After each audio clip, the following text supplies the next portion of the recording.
donc ils vont avoir les mêmes applications dans l'ensemble.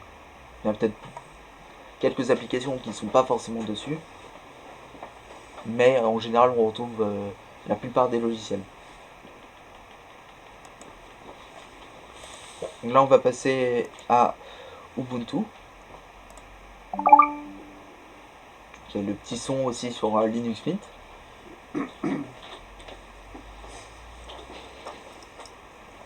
Donc là on va passer à Ubuntu. Linux Mint est basé sur Ubuntu, qui est basé sur Debian, et tout le monde utilise GNOME. Ouais. Mais en fait, comme c'est libre, il y a plein de gens qui démarrent des projets, et puis il y a plein de systèmes différents, mais on revient un peu toujours au même truc. Il y a à peu près 500, il y a plus de 500 systèmes différents de Linux. Il y a un site qui s'appelle DistroWatch qui recense un peu tout ça, toutes les distributions qui existent. Qui sont publiées sur internet. Il y en a qui sont, par exemple, qui sont faits juste pour une entreprise. Toi, tu pourrais peut-être expliquer ce que c'est qu'une distribution aussi, parce que c'est pas un truc qui existe dans le monde de Windows. Oui. Alors, une distribution, bah, c'est en gros, il y a une base, donc c'est Debian, qui a fait par exemple Ubuntu et tout ça. Et donc là, ensuite, il y a eu Ubuntu qui s'est créé. Et ensuite, en dessous Ubuntu, il y a eu plein d'applications, de systèmes d'exploitation qui se sont mis sur en dessous, qui se sont basés sur Ubuntu. Donc en gros, les distributions Linux, il y en a qui se basent sur d'autres. Oui, mais on dit distribution parce que c'est fourni avec plein de logiciels. Oui. Contrairement à Windows, quand tu as un ordi Windows, tu as quelques trucs installés, je ne sais pas trop exactement aujourd'hui, mais... T'as des logiciels de... En gros, quand tu installes Windows, tu as beaucoup de logiciels Microsoft. Sauf que sur Ubuntu, par exemple... Tu n'as pas les licences pour... non, en gros, sur Linux, il n'y a pas... Qu'est-ce que comme logiciel que tu peux utiliser quand tu installes Windows? Quand on installe Windows, on n'a pas de licence forcément. On peut avoir une licence de 30 jours si on a pris un PC neuf et tout ça. Mais après, on a Microsoft Word, on a des logiciels. Ça pendant 30 jours. Oui, on a ça pendant 30 jours. Donc, Si vous ne payez pas, ce sera enlevé après. On peut dire qu'on les a pas. Oui, c'est ça. Mais ils mettent l'essentiel. Par exemple, sur Windows, ce qu'on a prévu dessus, c'est Microsoft Edge, qui est mis de base comme navigateur. Alors que sur Ubuntu, par exemple, sur une distribution Linux, quand on installe, on a tous les logiciels qui sont dans cette distribution et ils sont déjà installés et ils sont utilisables sans... Oui, c'est ça. Ça, c'est intéressant à savoir. Et en général, les applications qui sont mises sur les distributions Linux sont libres de droit et gratuites. Pendant 30 jours. Non, gratuites tout le temps. Sans abonnement. Ouais, mais enfin, on les garde 30 jours et... Non. Sur Linux, ils sont tout le temps, là. Il y a des applications. Tu as déjà les logiciels et tu n'as pas besoin ni de payer ni de les installer. Tu as déjà quelques logiciels qui sont déjà dessus. Tu as les calculatrices et tout ça, enfin des trucs classiques. Et en gros, par rapport à Fedora, qu'est-ce qui change? C'est la base Ubuntu est basé sur Debian. Et donc, c'est pas le même...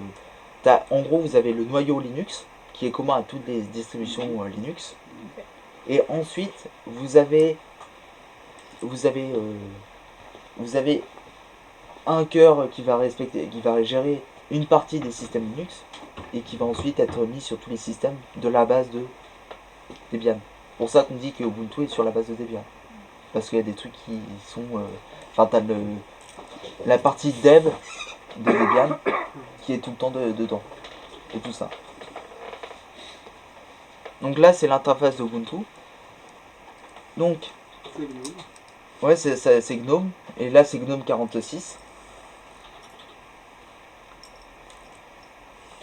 Alors, au niveau du centre de logiciel, c'est différent. C'est différent parce qu'en gros, ils ont développé leur application sur la dernière version, donc la 24.04, où ils ont remodernisé ça, et du coup, ça appartient que à eux. Il n'y a que Ubuntu qui a cette Logitech là. Et là, si on va dans gérer, là on voit les mises à jour qu'il y a.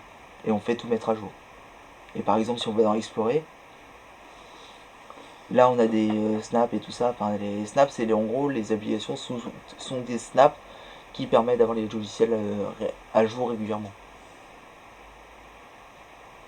Donc il y a plein de logiciels. Là par exemple, là, de votre premier, là c'est pour les croquis et tout ça. Donc il y a GIMP, Inkscape. Et ici il y a Pencil, que je ne connais pas forcément comme truc. Mais là, ici on voit qu'il y a Blender de base dessus, sur la Logitech. Il y a FreeCAD et tout ça. Enfin, il y a plein GIMP, de... c'est l'alternative à Photoshop, si on peut dire. Ouais, ou Krita. Enfin, écrit ou Krita, quoi. Ouais, bah, il y a des alternatives à Photoshop gratuits et tout ça. Il y a peut-être des trucs, ouais, des options qu'on ne trouvera pas forcément. Ah, c'est sûr. Mais après, il y a peut-être d'autres applications qui sont, qui sont aussi faites pour... qui sont une alternative à Photoshop, qui peuvent avoir l'option et d'autres non. Et tout ça. Mais là, j'imagine que sur les forums, on peut avoir les avis d'utilisateurs Oui. qui vont Oui, et tout ça. trouver Oui. l'intérêt vers GIMP plus que Pencil, etc. Oui, oui. Il y a des gens qui en discutent et c'est bien de consulter. Et en général, c'est GIMP qui est mis en avant. Quand moi j'ai commencé, on m'a dit de commencer par GIMP. Donc c'est fait par une entreprise qui s'est, enfin par GNU Linux qui gère GIMP, parce que c'est fait par Linux et c'est une application qui est connue, qui est disponible et tout ça. Par exemple, Pencil, je ne suis pas sûr qu'il soit disponible sur Windows. Je suis pas sûr qu'il soit disponible sur Windows. Alors que GIMP, Inkscape, ils sont disponibles sur Windows. Mais GIMP est là depuis longtemps. Krita est un logiciel assez récent qui est aussi très très apprécié aujourd'hui. Et après aussi pour les logiciels de montage vidéo, il peut avoir DaVinci Resolve, il peut aussi avoir Kdenlive, qui est un logiciel de KDE pour monter les vidéos. Et tout ça. Donc il y a plein de logiciels qui sont faits par KDE, et il en existe plein. J'ai essayé d'installer les logiciels qu'il y a dans l'interface KDE. Je suis tombé sur 6 pages. 6 pages en mettant tous les logiciels, donc ça fait beaucoup. Il y a plein de petits jeux aussi qui sont inclus dans les versions de Linux. Par exemple ici, on a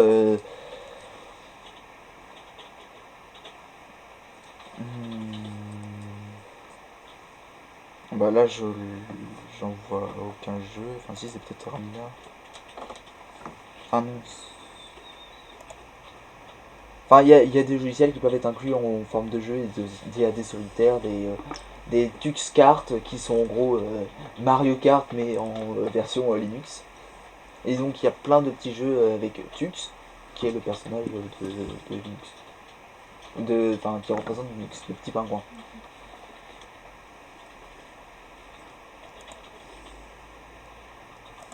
Là, après, pour faire les mises à jour, il y a un logiciel qui permet de le faire, c'est... Gestionnaire de... Ouais, gestionnaire de mise à jour. A. Là. Donc là, c'est le gestionnaire de mise à jour. Donc vous avez plus qu'à... Vous devez le...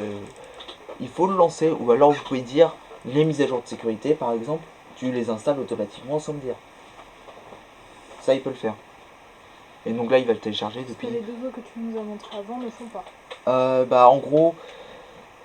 Les autres que j'ai montré avant sur Linux Mint, il y a aussi un gestionnaire de mise à jour qui est sur le même principe que sur Ubuntu, mais par exemple sur Debian et Fedora, c'est directement dans l'application de logiciel, dans le centre d'application. Il n'y a pas de système d'automatisation. Non, soit tu fais en avis de commande, soit tu écris un petit script qui te fait directement une mise à jour, avec une date et heure. Oui, qui va aller chercher lui se lancer. Oui, qui se lance automatiquement. Okay. Voilà, ici on peut voir aussi les détails de mise à jour.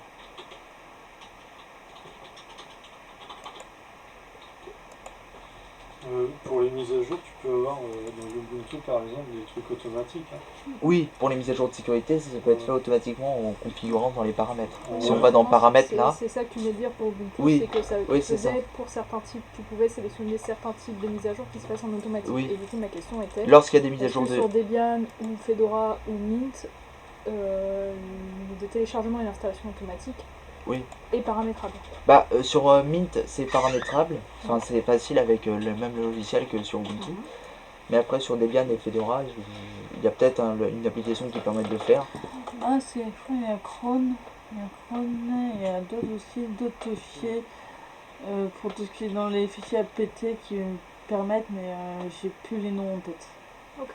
Donc, sur les autres, il faut mieux Mais penser là- soi-même, Ouais. se mettre un rappel fréquent Ouais. une fois par Oui. semaine de Ouais. faire ces mises à jour. Ouais, c'est ça. Oui, oui. Et il y a aussi des logiciels, des systèmes d'exploitation qui vont vous dire « Ah bah tiens, il y a des mises à jour qui sont disponibles.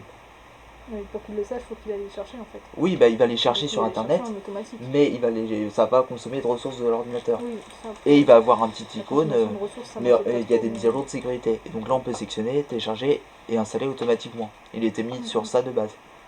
Lorsqu'il y a d'autres mises à jour, afficher une fois par semaine, afficher immédiatement et tout ça. On peut définir toutes les 2 semaines. Et voilà. Abonner à toutes les mises à jour ou alors recommander de sécurité.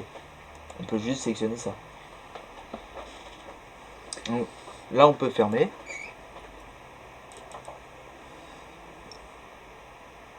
J'ai une petite question bête. La plupart d'entre nous sont équipés de smartphones.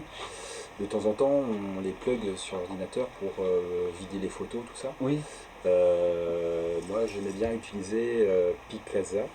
Bon, ça n'existe plus trop, c'est plutôt Google Photos maintenant. Mais qu'est-ce qu'il y a de bien sur Ubuntu qui fait ce genre de choses pour ranger les photos quoi, Alors, sur Ubuntu,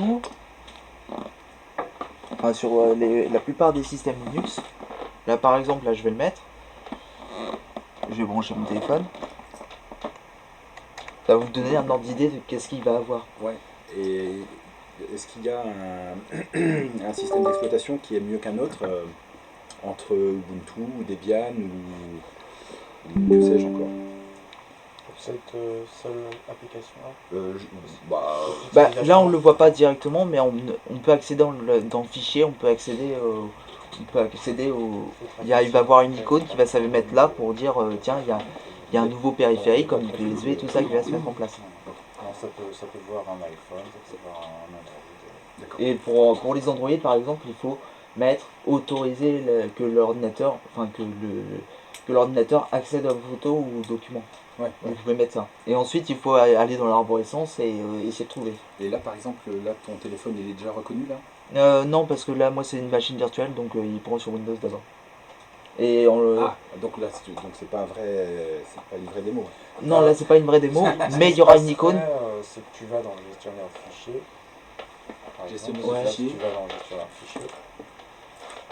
Tu peux nous montrer le gestionnaire de fichiers, s'il te plaît? Donc là dans le truc de fichier, ben, Ouais, là, ça va apparaître à gauche. Dans la là on va colonne voir de- ici des trucs qui vont apparaître. Donc, autre remplacement. Oui. Comme si tu avais un disque dur Une clé interne. USB, Ou interne ou USB. Ça ouais, va ouais. apparaître. Ça rajoute un. D'accord. Bon là il apparaît pas parce que moi il est sur une machine virtuelle, mais normalement ça apparaîtra ici. Ok, ouais. D'accord. Donc là on peut fermer. Sur un téléphone. Donc là on a vu Android, Ubuntu. Tu vas choisir si tu partages ta connexion internet ou si tu veux voir tes fichiers sur ton téléphone. d'accord. Là, c'est à ton téléphone Oui. de choisir. Ok. Mais en gros sur Linux ça n'a pas forcément besoin d'application pour. Ouais. Mais je veux dire, peu importe que ça soit Debian ou Ubuntu ou. Tous les systèmes ils pourront accéder au téléphone parce que ça comptera comme si c'est un périphérique à mobile. Ouais. Média mobile. Ouais. Il n'y a pas de blocage par rapport à que ce soit un téléphone ou pas. Même si on Si même utilise, comme ça apparaîtra comme une clé USB. ouais, même si on n'utilise que le Linux Mint, Linux Mint ça apparaîtra aussi. voilà, pas de souci. Il n'y aura pas de souci. Je retiens ça. Et au pire des cas, il y a des applications qui permettent de prendre directement toutes les photos et de les mettre aussi d'enregistrer dans les photos. De les ranger. Ouais. Ok. C'est ça. Est-ce qu'il y a des personnes qui ont des iPhones? Ouais. Il y a des petits trucs à installer pour pouvoir y avoir accès. J'ai vu le cas. Ça se fait assez simplement, après ça roule.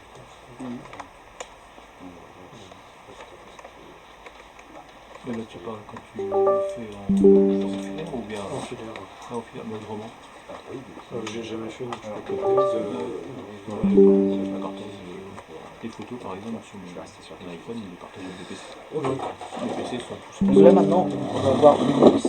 Merci beaucoup. Et la ici, en prochaine. Ouais, mais là, Linux c'était le plus important aussi. Linux il est important. Pourquoi?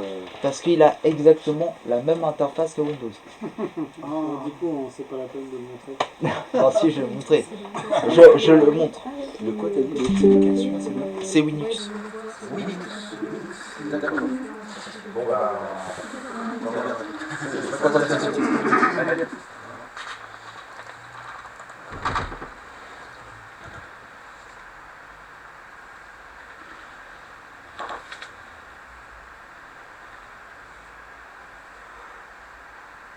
Moi, ça fait 15 ans que je suis sur YouTube, je n'ai jamais changé. En partie parce que j'ai un lecteur faire la mise à jour.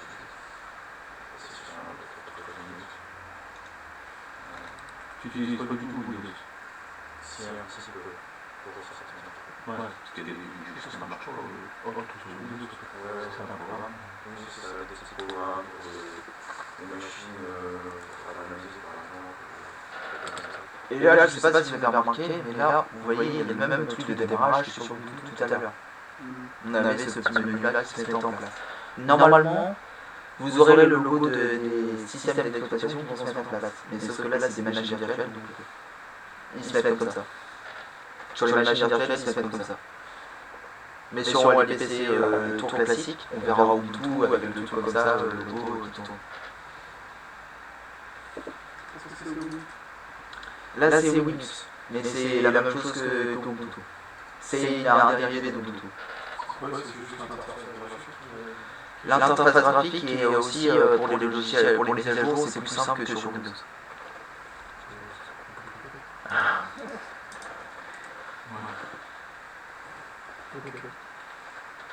Est-ce qu'on peut voir sur le menu Windows et Oui. basculer d'un à l'autre parce que Oui. Il y a le truc gros qui se met en place au démarrage, qui se met automatiquement quand vous avez plusieurs systèmes d'exploitation sur votre PC.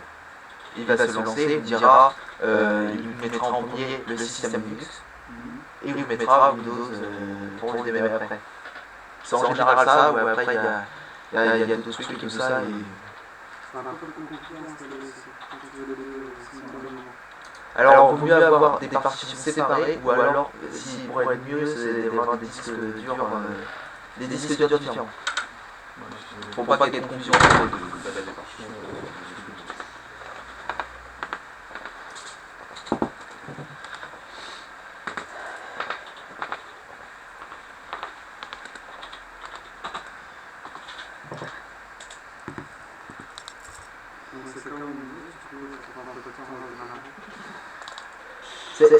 C'est là, je suis sur un AGD, donc ça va prendre un peu plus de temps.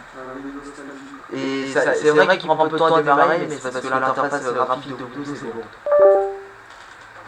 Mais après, ce qu'il y a de bien sur Linux, il n'y a pas toutes les applications en arrière-plan tout le temps. Comme sur Windows, où des fois, avec 4 GB de RAM, ça ne te suffit pas. C'est trop long. Tu arriveras à faire avec ça. Alors que là, voilà, c'est la même chose que... C'est la même chose. Là, c'est aussi démarre. Mais après, là, on peut avoir toutes les applications. Donc là, c'est le même truc que Windows 11. Mais après, dans les paramètres, on peut sélectionner au deuxième démarrage, quand il a installé le système et tout ça, il va vous dire, voulez-vous l'interface Windows 10 ou Windows 11 pour que ça reste là. Donc là, il y a des applications de base. Ils sont installés. Alors sur celui-là, il y a des trucs comme Chrome et Edge qui sont installés de base. Il y a Copilot, tout ça. Donc là, c'est plus pour les applications qui sont mises. Mais là, il met aussi les raccourcis pour, par exemple, pour Microsoft Excel online. Donc ça veut dire en ligne. c'est carrément des applications Microsoft. Oui, mais c'est juste des raccourcis pour aller directement en ligne. Je veux dire, du coup, tu peux installer n'importe quel logiciel Microsoft. Alors non, ça ouvrira une fenêtre internet sur le navigateur qui est par défaut. Et donc tu auras un compte Microsoft et tout ça pour y accéder. Mais c'est pas directement un tout le temps. Donc le système en lui-même est compatible. Tu peux pas mettre une application, un exécuteur Windows, c'est ça la question. Par exemple, pour Microsoft Word et tout ça, il n'y a pas de version. Ils demandent des composants supplémentaires. Microsoft Visual C++, il n'y a pas sur Linux. Et donc, comme l'application alternative à Word, Excel et tout ça, il y a un iOS. Il y a un iOS qui est là, mais après, il y a certains trucs qui ne demandent pas des Microsoft Visual C++ qui peuvent fonctionner. Qui peuvent fonctionner en étant sur un PC.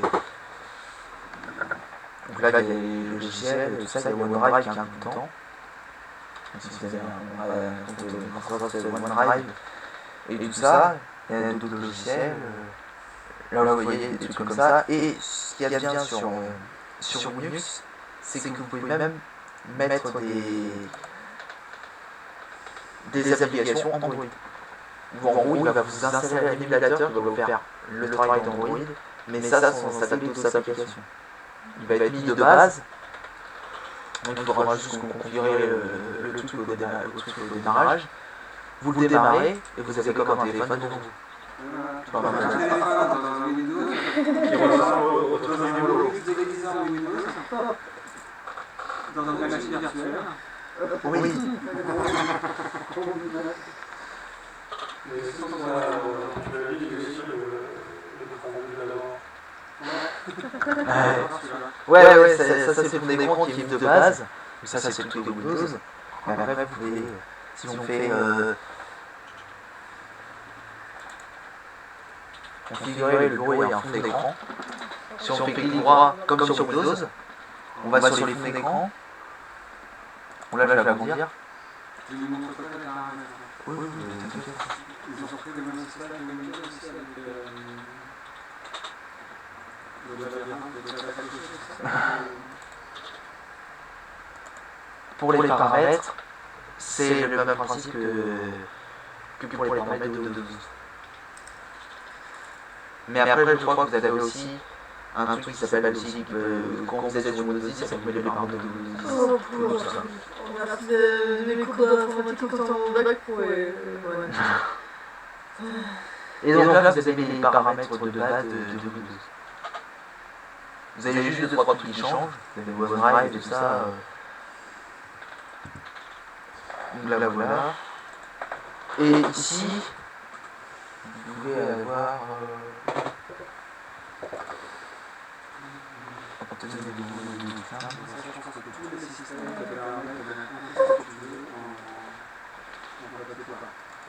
Oui, ça permet de te mettre un peu tout ce que tu veux.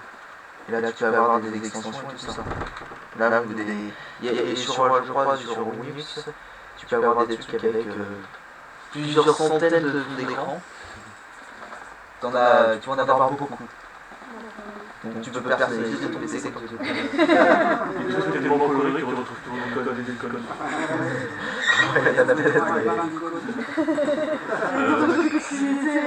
Et pour faire la mise à jour, ça se passe dans le truc qui ressemble un peu à Microsoft Store, qui s'appelle Discover Logitech. Ça c'est parce que c'est sur une base Linux, c'est en général fait avec Discover. Il y a des Discover qui existent pour les mises à jour et les logiciels. Et donc là, ça apparaît comme ça, et là vous avez...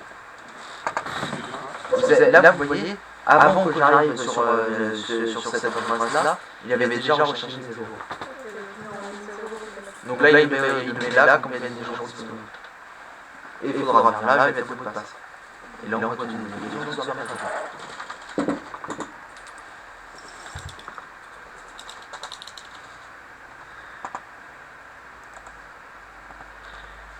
Donc là, on a eu Linux, c'est un peu près pareil que...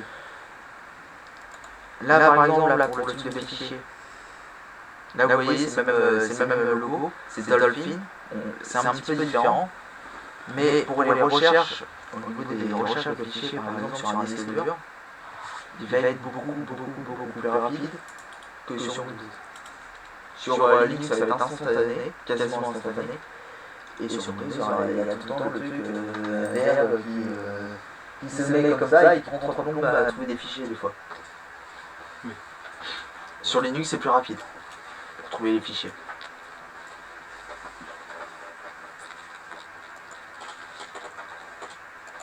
Et après, c'est le même principe, on a les trucs Winjet et Météo qui sont là, si vous êtes avec Windows 11. Ça, c'est pour si vous ne voulez pas vous embêter à changer d'interface. Ça peut être rassurant pour des personnes qui sont moins confortables avec différentes interfaces. Oui, c'est ça. Ça peut être rassurant pour plein de choses. Sauf que sur celui-là, sur ce système-là Linux, il faut une clé de produit. Vous devez en acheter, c'est plus de 35 €. C'est moins cher que les clés de produit de Microsoft qui sont à plus de 100 €. Là, il faut l'acheter sur le site de Linux. Et là, vous aurez une clé de produit qui vous sera attribuée. C'est pour soutenir Linux qui est nouveau. C'est pour soutenir pour les mises à jour et tout ça qu'ils font. Et il y en a régulièrement des mises à jour et tout ça. Maintenant, on va passer à Zorin OS qui est réputé. Linux, oui, il faut une clé de produit dessus. Une seule fois. Oui, une seule fois. Il reste à vie tout le temps. Puis après, sur Zorin OS, alors il existe une version payante et il existe une version gratuite. Là, moi, je suis sur la version gratuite. Donc là, si on démarre, sur Zorin OS aussi, le système d'exploitation est personnalisable comme on souhaite. On peut changer, par exemple, ah bah tiens, je veux un truc plutôt Windows. Ah bah tiens, je veux plutôt un truc et tout ça. On peut changer comment sont placées les icônes. On peut avoir des trucs sous la base de GNOME et d'autres trucs sous la base de KDE, par exemple.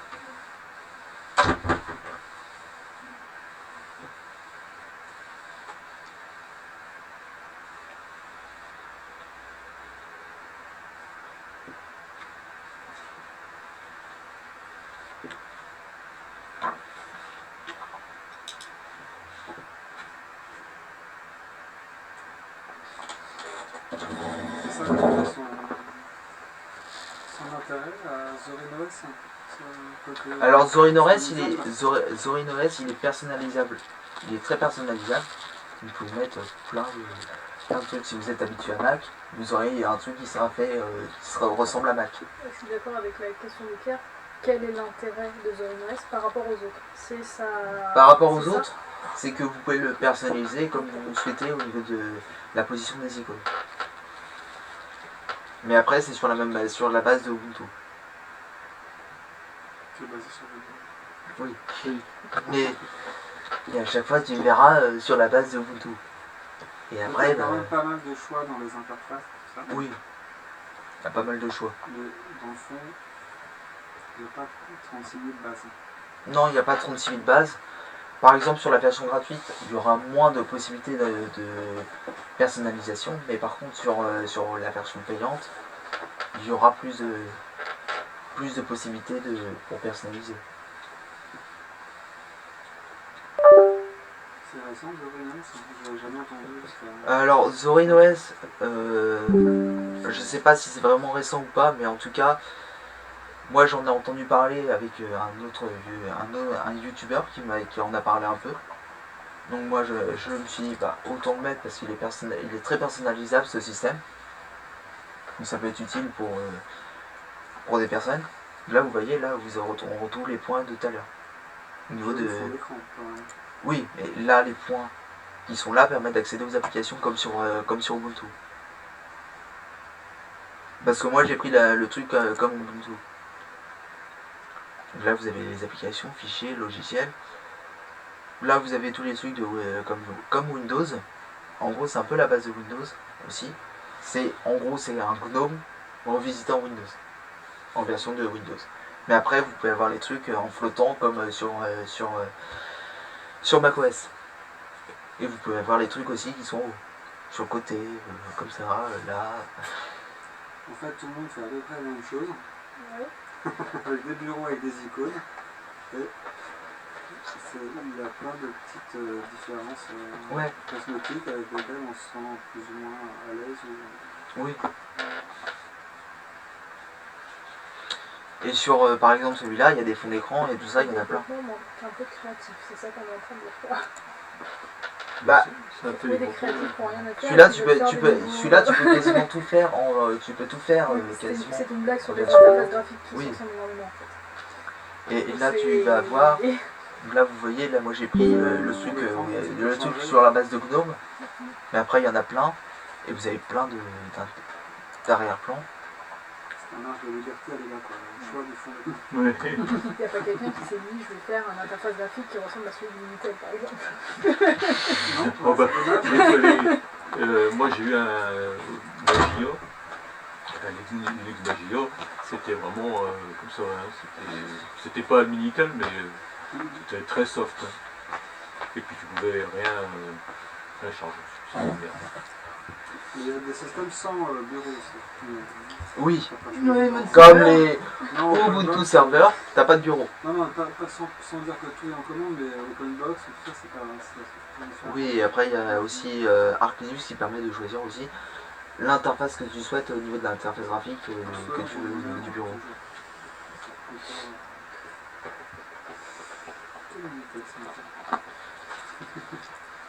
Donc là, moi j'ai décidé au premier démarrage comme quoi il serait sur un truc de Gnome.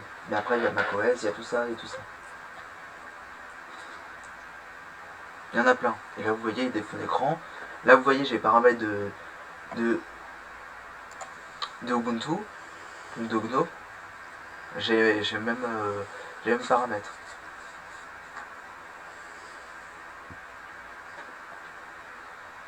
Donc là, il s'est mis en thème sombre automatiquement. Parce qu'il est configuré en fonction du coucher du soleil sur Windows et donc il a fait sur ça. Pas sans autre fuseau. Ouais. Faut pas être sous confusion.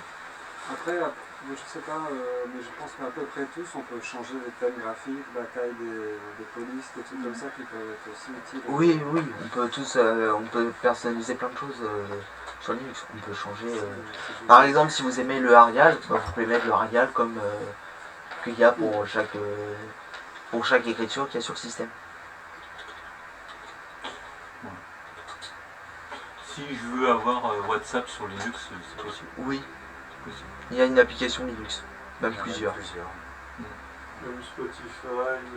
Oui, Ouais, Spotify ouais, non, aussi. Non, mais pour, Là, par exemple, Parce si on que va sur le logiciel, Magio, il y a que tu pouvais rien faire avec, c'était une merde. sur le logiciel, si on cherche Pour WhatsApp, débarrasser de ces trucs-là, il a fallu pouvoir boucler la série. Tu pouvais pas le supprimer, tu pouvais pas. J'avais été très déçu par les Comment c'est par là? En tout cas, j'ai 10 heures, mais que pour moi. J'ai 10 heures et pas plus de 10 heures finies parce que c'était beaucoup plus cher. Du coup, moi j'ai paye fois 11 € pour faire ça. là, vous voyez, là, il n'y a pas encore WhatsApp. Non, mais si tu me dis que c'est. Tu peux. Là, si, il y a celui-là qui est. WhatsApp sur Linux. Ouais, il y a des trucs aussi, WhatsApp pour Linux et tout ça. Et on peut avoir WhatsApp sur Windows. Oui, il y a sans problème. Oui, il y a un peu un QR code avec ton compte WhatsApp sur ton téléphone, tu as un QR code et ça te connecte direct. Et si t'as pas de compte sur ton téléphone, c'est possible ou pas? J'en sais rien, j'ai jamais essayé. Je pense Jamais pas. essayé. C'est quoi, lié à un téléphone? numéro de téléphone. Ouais. Parce que pour les. Au début, tu À moins que tu aies deux cartes gardais SIM ton et des téléphone, trucs comme ça. ouvert sur WhatsApp. Ok. Maintenant, tu plus. Et là, pour les mises à jour de logiciels, bah, ça se passe ici comme sur le truc là, ici. Donc là, vous avez, comme tout à l'heure, là on est sur Zorin OS 17.3 Core, donc la version gratuite, Après, il y a la version éducation, il y a la version pro, il y a plein de versions sur Zorin OS.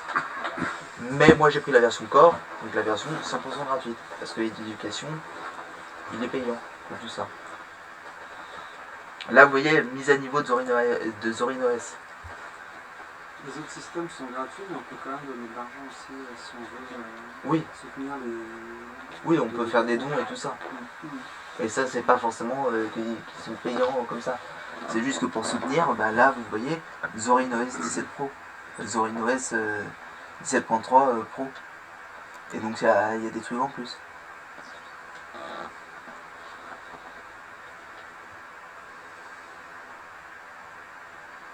Il y en a ici qui hésitaient à passer et qui se disent bah ouais carrément voilà. Moi j'avais déjà une tour en Linux mais il faut que je la refasse. J'ai une Raspberry Pi, il faut que je la refasse. En Linux. Donc tu t'y es pas encore mise. Bah, il y a longtemps. Mais après moi j'ai plusieurs fois déménagé. Au niveau de partage de connexion, bah forcément que j'étais en boîte TCP, j'ai passé mon boîte TCP à ma soeur qui a dû être pris par mon frère parce qu'il en avait besoin. Du coup, j'ai pas eu trop l'occasion de me replonger dedans. Et donc là, pour avoir Zorin OS Pro, c'est 47,99 €. Là, par exemple, là, Premium Desktop Layout. Donc on a macOS, Windows classique, on a Windows 11, Chrome OS, GNOME 2. Tu peux acheter la version Pro pour avoir un Ubuntu Lite par exemple. Oui.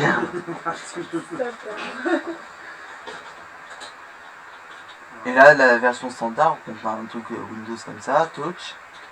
Moi j'ai pris la version Touch. Ici c'est Windows List. Bah, c'est la même chose, mais sauf que sur certains Windows, on avait par exemple, ah bah tiens, il y a tel onglet qui est ouvert. Enfin, en gros, on n'avait pas ce logo-là, on avait une barre complète avec l'onglet qui est ouvert et tout ça. Vous avez GNOME Shell-like et tout ça. Aménagement standard. Donc il y a fenêtre, toucher, enfin.